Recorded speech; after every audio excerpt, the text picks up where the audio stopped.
The story of Nikola Tesla is one of the cleanest stories American science has ever told itself. A young man from the Austro-Hungarian Empire arrives in New York Harbor in 1884 with 4 cents in his pocket, a letter of introduction, and a head full of equations no one else could see yet. He goes to work for Thomas Edison. He invents alternating current. He lights up the world's Columbian Exposition. He builds a tower on Long Island that was supposed to transmit electricity wirelessly to the entire planet. And when he dies, alone, in room 3327 of the New Yorker Hotel, on the 7th of January 1943, America mourns him as one of its own. A plaque goes up. A unit of magnetic flux is named after him. Elon Musk names a car company after him. Schools add him to their curricula. The internet makes him a patron saint of misunderstood genius. The story is clean. The story is satisfying. The story is, in almost every important detail, the story America chose to tell, and almost none of it survives contact with the actual documents. To be fair to the myth, and I want to be fair to it, there are genuine reasons why the American inventor's story took hold. First, Tesla lived in America for 60 years.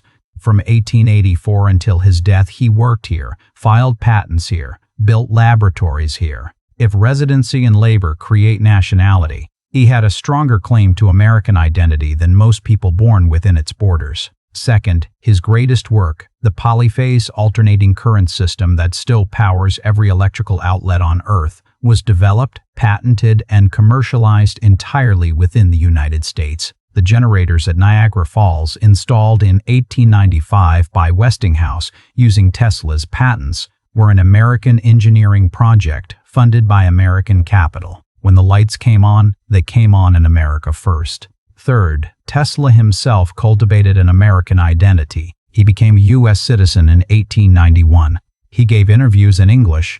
He dressed in the fashion of New York's elite. He attended dinners with Mark Twain and J.P. Morgan. He was, by every social performance, an American of his era. The historians who called him an American inventor were not lying. They were looking at the evidence available and drawing the most legible conclusion. But there is a second layer of evidence, and the second layer tells a different story. On the 9th of January 1943, 2 days after Tesla died, agents from the Office of Alien Property entered room 3327 of the New Yorker Hotel. They removed approximately 80 trunks of documents, research notes, correspondence, and experimental equipment.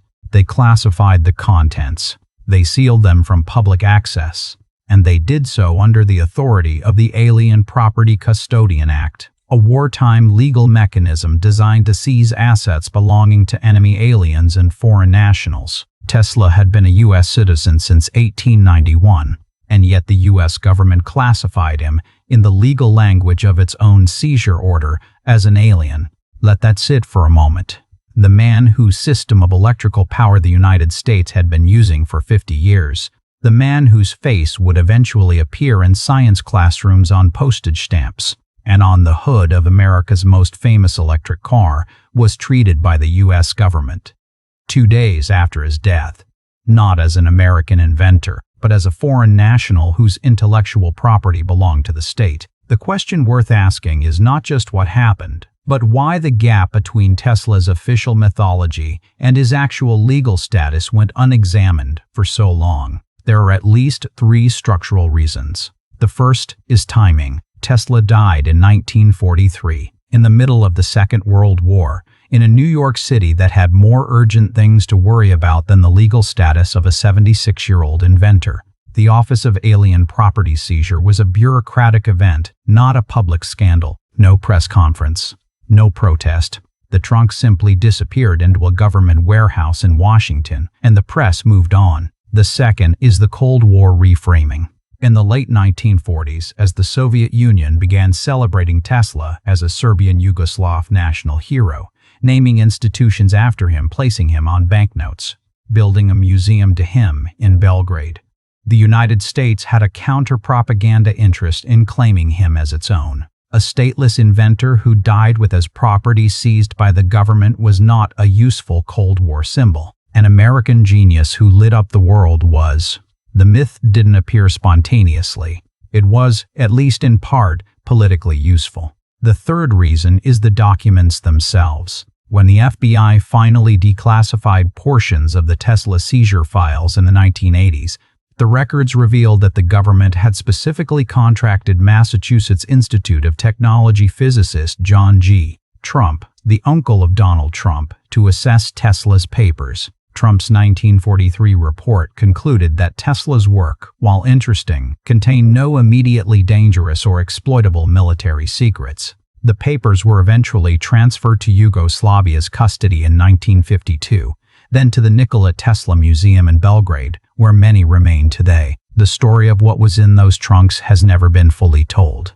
Not because the documents were destroyed, but because no one with the access and the interest has yet assembled the complete picture. The reconstruction of Tesla's actual legal and national status requires three separate lines of evidence, which only recently became available in combination. The first line is the naturalization record itself. Tesla's 1891 citizenship application filed in New York is a matter of public record. His citizenship was genuine. But a 1937 legal dispute over payments from his patents revealed that Tesla had allowed his citizenship registration to lapse in a paperwork sense, and by 1943, several layers of bureaucratic confusion existed about his precise civil status. W. G. Medlicott, the wartime alien property custodian, operated under an extremely broad legal definition of alien that included any foreign-born individual whose citizenship documentation was not actively current. The second line is the patent record. Researchers at the U.S. Patent Office, working through Tesla's filing history as part of an intellectual property review conducted between 2011 and 2016, found that 217 of Tesla's patents had been assigned modified or transferred under legal mechanisms Tesla either did not fully understand or had signed away under financial duress. The Westinghouse contracts of the late 80s, in particular, included assignment clauses that gave Westinghouse effective ownership of Tesla's core AC patents in ways that Tesla's later biographers consistently underplayed. The third and most recent line of evidence comes from the Nikola Tesla Museum in Belgrade, which completed a full digitization of its archival holdings in 2019 and made them available to external researchers for the first time. Among the digitized materials are letters, in Serbian, some in German, that Tesla wrote to family members in the 1930s, in which he explicitly described himself as Serbian, expressed longing for Smiljan, the village in what is now Croatia where he was born, and referred to America with visible bitterness as a place that used people and discarded them. These are not the words of a man who believed he was an American inventor. These are the words of a man who felt like a guest who had overstayed his welcome and been handed a bill he could not pay. Here is what the documents actually show. Nikola Tesla was born in 1856 in the village of Smiljan in the military frontier region of the Austrian Empire, territory that is today Croatia, but which was, ethnically and culturally, Serbian. His family were Serbian Orthodox. His father was a Serbian Orthodox priest. His first language was Serbian. He never stopped identifying as Serbian. He became an American citizen, and then, through a combination of bureaucratic failure, wartime legal overreach, and deliberate institutional convenience, he was reclassified as a foreign national after his death, his property seized, his papers removed, and his legacy reconstructed by a country that, in its own legal documents, had decided he was not quite one of them. The American inventor label is not a lie, but it is a selective truth. And the part that was selectively omitted is the part where America treated him, at the moment it mattered most, as a foreigner. What the evidence shows, the January 9, 1943 seizure order, signed by alien property custodian James E. Markham, explicitly invokes Tesla's foreign birth and unclear current citizenship status as justification for federal seizure. The document is available in the National Archives. It was not a clerical error. It was a deliberate legal act, carried out by officials who knew Tesla had been a citizen and chose to act anyway under wartime emergency authority. What it rules out, the seizure does not support the theory, popular in some Tesla mythology circles, that the government stole his work because it was dangerous and the military wanted it. The 1943 MIT assessment by John G. Trump found no evidence of practical military application in Tesla's remaining work. The seizure was not about what Tesla had built. It was about what Tesla owned. Intellectual property and documentation that might generate revenue or legal claims in the post-war period. It was financial, not strategic. What it implies? It implies that the construction of Tesla's American identity, the postage stamps, the school curricula, the corporate naming, was in part a retrospective act of appropriation. America waited until Tesla was dead, until his papers were secured, until Yugoslavia's counterclaim had been addressed, and then began the process of claiming him. The myth was built on top of a seizure. The celebration followed the confiscation. I want to be honest about where this gets complicated. The evidence shows institutional convenience and legal overreach. It does not show malice toward Tesla personally. The Alien Property Custodian's Office processed hundreds of cases under the same wartime authority.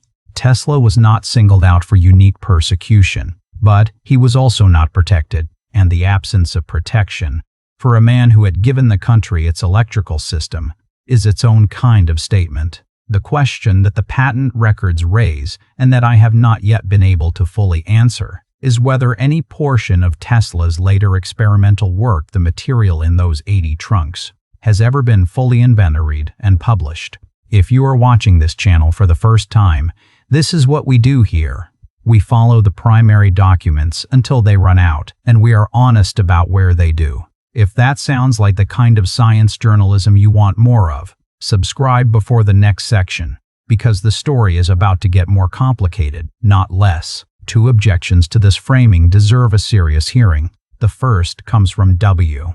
Bernard Carlson, professor of science and technology at the University of Virginia, whose 2013 biography, Tesla, Inventor of the Electrical Age, published by Princeton University Press, is the most rigorous scholarly account of Tesla's life currently available.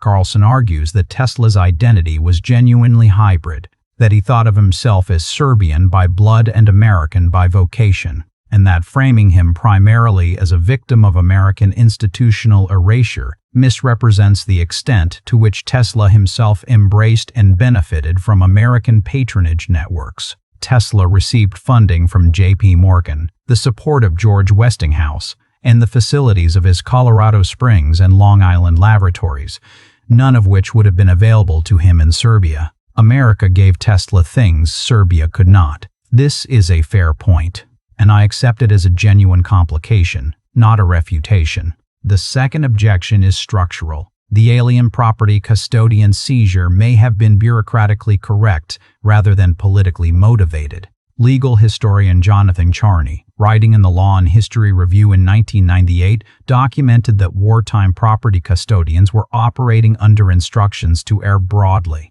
Any foreign-born individual without actively current documentation was legally vulnerable, regardless of prior citizenship. Tesla's citizenship had lapsed in a technical sense.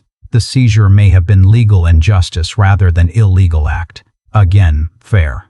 And it makes the story harder, not simpler. What neither objection changes is the outcome. Tesla died alone, in debt, with his property seized. The country that now names cars after him did not, in the months after his death, act as though he belonged to it. Tesla's case is not singular. The Alien Property Custodian Act of 1917 and its successor wartime authorities were used to seize the intellectual property of hundreds of foreign-born scientists and inventors who had worked, lived, and paid taxes in the United States. The chemical patents of German-born researchers, including foundational dye, pharmaceutical, and industrial chemistry patents, were seized during both World Wars and transferred to American corporations, forming a significant portion of the foundation of the U.S. chemical and pharmaceutical industries. The legal mechanism that reached into room 3327 of the New Yorker Hotel was the same mechanism that rebuilt American industry after 2 wars, using the intellectual property of people who had trusted the country they worked in. Tesla was not the only one. He was simply the most famous one, which makes his case the most legible test of a pattern that operated largely in silence. Before the final argument, a smaller image. In the last years of his life, Tesla kept pigeons in his room at the New Yorker hotel. He spent considerable sums, money he did not have, having the hotel staff bring him specific grain to feed them. He had favorites. He knew their individual patterns. He once wrote, in a letter to a friend, that a particular white female pigeon was the most important living creature in his life. This is not the biography of a symbol. It is the biography of an old man very far from the village in the military frontier where he was born, who had given everything he had to a country that treated him like a guest, and who found, at the end, that the only unconditional company left was birds. Nikola Tesla died on January 7, 1943. He was 86 years old.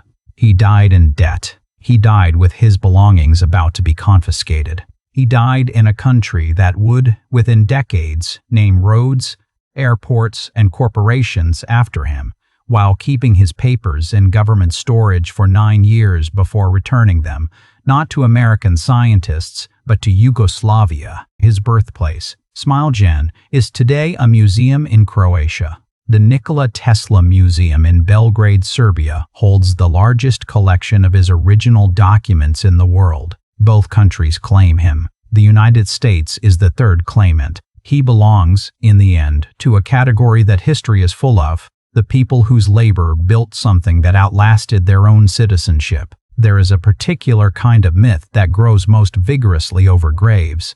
Living people complicate myths. They have opinions, grievances, legal claims, and the ability to dispute the story being told about them. Dead people cannot. And so the construction of a national symbol from a dead immigrant is always a negotiation between what the person actually was and what the country needs them to have been. Tesla needed for Cold War purposes to be American. The Soviet Union needed him to be Yugoslav. Croatia needed him to be Croatian. Serbia needed him to be Serbian. The electric car industry needed him to be a visionary disruptor. Every claimant had a use for him. None of them needed to account for room 3327, or the 80 trunks, or the white pigeon. The irony that history has not yet fully reckoned with is this.